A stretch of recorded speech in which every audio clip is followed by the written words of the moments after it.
السلام علیکم ورحمۃ اللہ وبرکاتہ۔ دوستو اور عزیز ساتھیو، ہم تہ دل سے استقبال کرتے ہیں ہمارے چینل حقیقت اردو نیوز پر۔ دوستو آج کی ویڈیو میں ہم بات کرنے والے ہیں کہ تبلیغی جماعت کے مشہور مقرر مولانا طارق جمیل صاحب کی تقاریر سننا کیسا ہے۔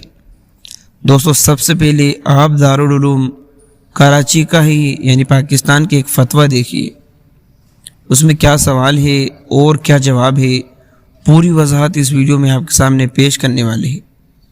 سوال: میں آپ سے پوچھنا چاہتا ہوں کہ تبلیغی جماعت کے مقرر مولانا طارق جمیل کی تقاریر کے حوالے کے ساتھ وہ بہت سی باتوں کا ذکر کرتے ہیں اور کچھ اسلامی واقعات کی تفصیل بھی بیان کرتے ہیں جو مجھے نہ مل سکی اور میں اس قابل بھی نہیں کہ اس کا حوالہ حاصل کر سکوں۔ کیا ان کا کسی دیوبند مدرسے سے تعلق ہے؟ اور وہ جن باتوں کا ذکر کرتے ہیں تو کیا وہ دیوبندی عقیدے کے مطابق ہوتی ہے یا نہیں؟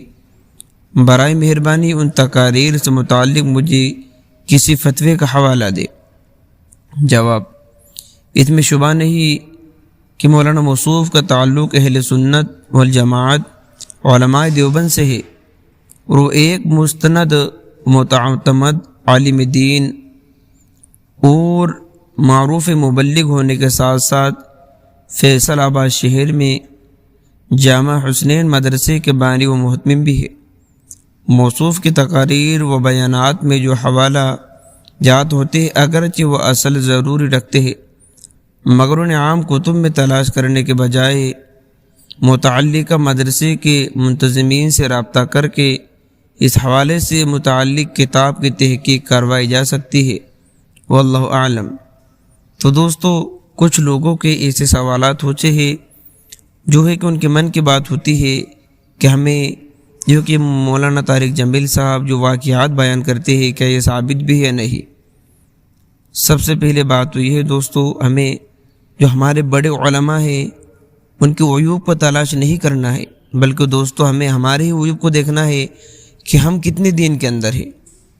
ہم ان علماء کے عیوب کو کیوں تلاش کرتے ہیں کہ وہ دین کی واقعات سنا رہے ہیں یا یہ باتیں کر رہے ہیں تو یہ ثابت ہے یا نہیں ہے۔ ہمیں ان چیزوں میں پڑھنے کی ضرورت نہیں، جتنا ہم ان کے اندر گھستے جائیں گے تو ہم ان دلدل کے اندر پھنستے جائیں گے اور جو ہے کہ ہم بھی دین سے بھٹکتے جائیں گے، نماز و روزوں سے بھی دور ہو جائیں گے۔